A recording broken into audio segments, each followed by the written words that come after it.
Welcome everyone to the very first edition of M.I.C.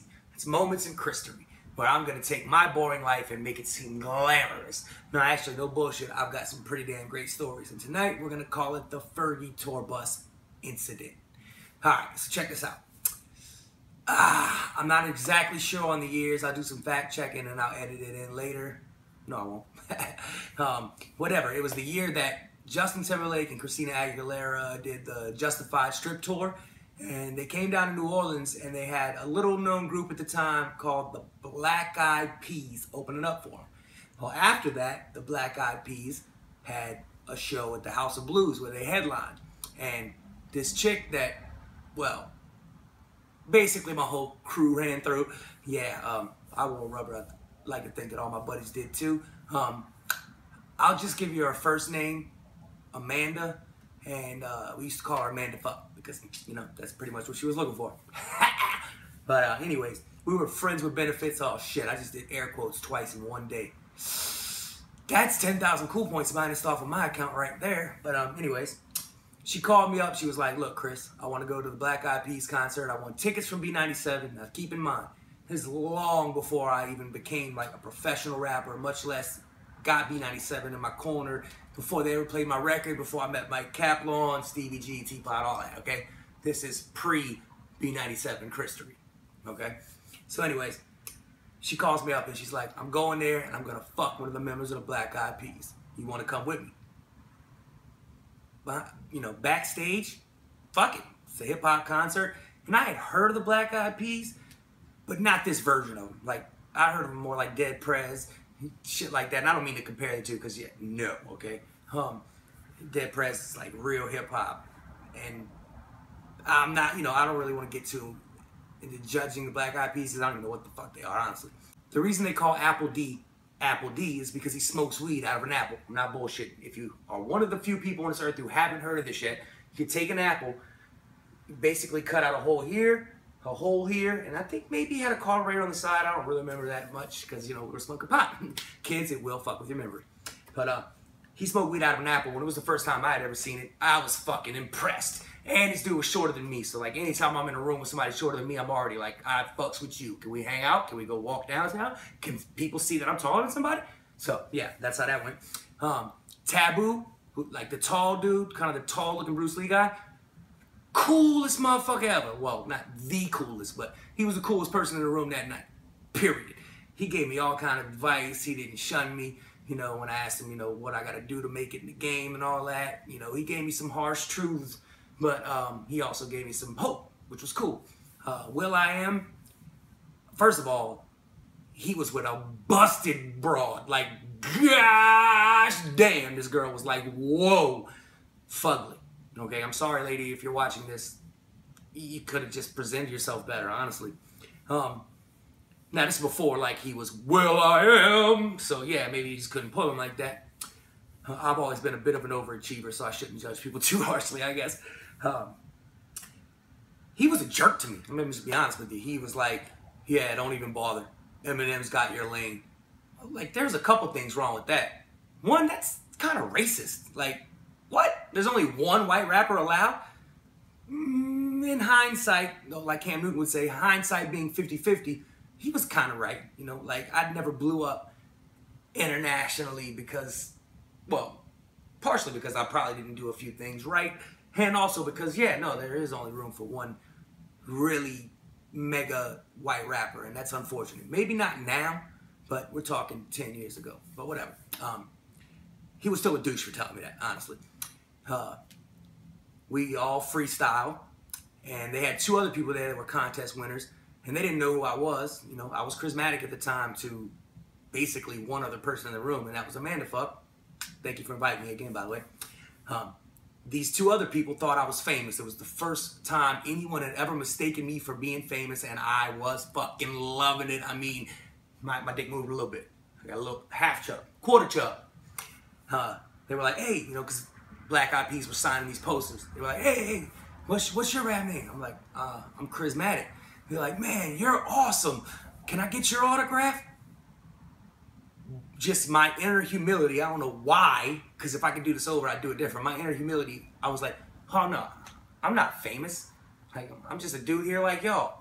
And they just looked so disappointed. They were like I was their false idol. They looked at me like, well, fuck you then. But like like the Indian on the side of the road with the trash on the ground, you know, the tear come out of his eye, about to cry style. But the cool thing was, a blunt or two later, they still got my autograph. So if y'all got that now, you can probably sell that on eBay for 25,000. I don't know, fucking Legos? No, that's way too much. So anyways, it was really cool to be mistaken for Famous. So we got really cool with him. And Amanda apparently was starting to get really, really cool with the drummer. I think he was the drummer or the keyboardist. That's neither here nor there. I think his name was Prince. He might have just been a symbol. I don't fucking know. So they invited us to the tour bus. And we go to the tour bus. And it's just awesome in there. It was the first time I'd ever been in a tour bus. There was I think it was just a regular PlayStation at the time. It was a PlayStation 2. And they were playing, I don't remember the name of that game, but it was that like street basketball. Dude with the big fro and shit. It was fucking cool as hell. Smoked out. They were doing some other shit that's probably a little bit too much to be doing, especially back then. It's the first time I'd ever heard of Fergie. You know, she wasn't Fergie yet. Man. What's that shit called? Crater face? Once again, I don't mean to sound catty. I probably am a little bit sometimes. But at the end of the day, I am a human being. I am very flawed. I am not above anyone. So it's all fun. You know, I can make fun of myself. All the trolls, even some cool people are going to sit there and talk about how short, fat I am, whatever. Look at these. Look, I got Carney style hands. So fuck it. This bitch had crater face. I'm talking like, what the fuck? Put some makeup on. Nah, I mean like crater face. It was bad. Maybe she had surgery since then. Maybe it's just good makeup. She got a great makeup artist. I don't know. But that didn't stop, you know, Chris Falcon, the most overachieving male chauvinist douche in American history. No, I'm actually, I'm a pretty sweet guy. But back then I did like hit on every woman within 25 feet of me. So I flirted with her, you know, harmlessly a couple times. Well, I could see that she was starting to get a little bit annoyed by it. So what do? I start poking the bear. Because, hey, you know, I like to have fun. And that was fun to me. Now, I wasn't going to be a dick about it. Don't get me wrong. I just wanted to, I wanted to interact with her. And that was pretty much the only way she talked to me, is if I was getting under her skin just a little bit. Well, she finally does this. I'll never forget this. She goes, all right, well, what was your name again? Chris. Well, no, your rap name? Chris. Okay, whatever. Yeah. Well, it was very nice to meet you. If you don't mind, I've got to change. And I shit you not, like a fucking 6th grader, I went like this. I don't mind at all. So yeah, needless to say, right after that, a couple people walked in there and said, hey, yo, time for everybody to go. And Fergie kicked me off the bus. So, ladies and gentlemen, boys and girls, hopefully you're not under 18, or if you are, you got your parents' permission to be watching this, because I fucking say fuck a lot, and I'm totes and the props. That is the story of how Fergie kicked me off the tour bus. And I actually forgot what I titled it, and I don't really give a fuck. Either way, I think it's a pretty good story. I can hear my old lady laughing upstairs. She thought it was a pretty good story, so hey. I'm probably not going to go back and do any reshoots. This is the first edition after all. So anyway, I lied. I am going to do some reshooting right now and edit it in. I forgot to tell you 2 parts of the story. First of all, Apple D, he was cool and all, but he was one of them dudes, man, that come to New Orleans and really just doesn't know anything about this place. Let me explain something to you people. If you come to New Orleans like in August, don't ask where to find beads so you can see titties. Like, I don't know why people think that New Orleans City is just beads and titties. I mean, it is during Mardi Gras and there's always titties, and there might be people wearing beads, but you just can't come here any time of the year, throw beads, and someone's gonna show titties. Amanda fuck, mission accomplished. While I'm in the tour bus, Apple D looks at me with like that bro look, that like, damn bro. I'm gonna see if I can duplicate the look.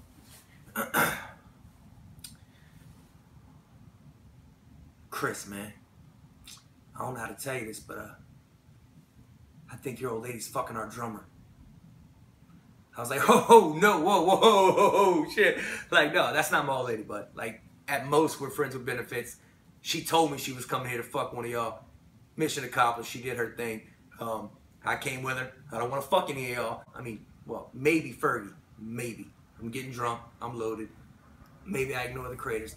I'm definitely going to flirt with her and get on her nerves because, you know, that's going to be fun. So, yeah, that was a pretty awkward moment, and it was fucking great because the look on his face, like I said, he just was like the bearer of bad news, heartbroken for me. And, you know, thankfully it wasn't my old lady because, yeah, that would have kind of sucked.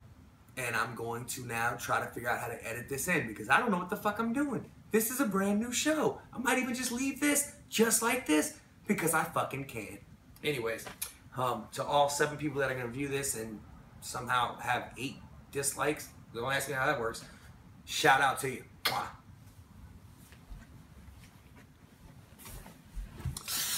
And I'm pretty sure the camera was crooked for the reshoot. Fuck it. Gorilla style.